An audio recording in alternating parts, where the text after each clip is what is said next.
for traders who are carrying long positions, assumingly on the indices or say on stock-specific futures, I think it's a good time to try and take some hedge over here in terms of maybe buying at the money put options or slightly in the money put options, assuming if those futures positions are bought at slightly higher levels.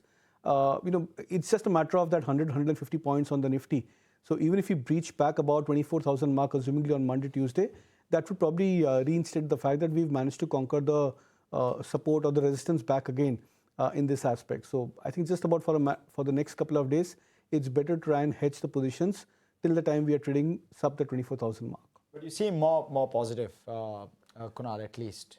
So just because today the indicators are into an oversold territory, I'm not very bearish like what I was maybe 3 days back. Okay, sure. All right, there's been obviously some bit of carnage in the markets this week, and in terms of, and I'll try to stick to weekly, of course, we've been speaking about daily all for the last hour and a half. Down 2% on the Nifty for the week gone by, 10% low on the Nifty IT index. The banking index has surprisingly outperformed by 1%, even though not visible as of today. You are seeing pressure on the Nifty Bank today, but outside of that, we've done fairly okay on the Nifty Bank for the week gone by. The Nifty mid-cap and small-cap indices have also seen some bit of pressure, but there's been some outperformance there, 1.5% lower on both of those broadly. The small-cap index outperforming even the mid-cap index by a little bit, 1.5% lower both.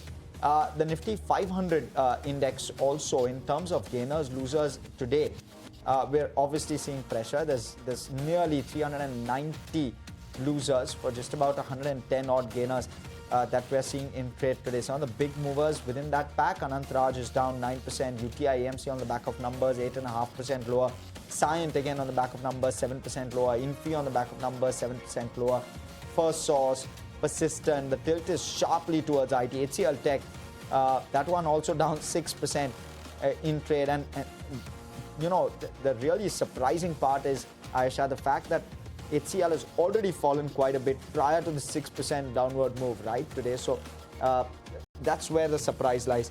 But talk to us about sectors.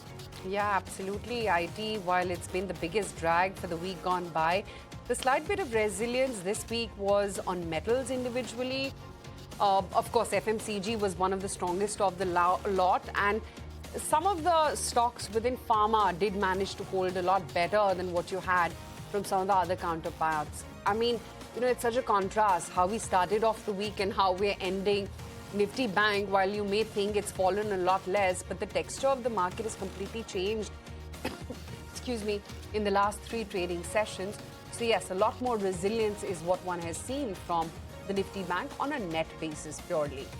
230 points lower, that's quite a bit of weakness. We're closing in at pretty much the low point of the day, 23,933 on the Nifty futures.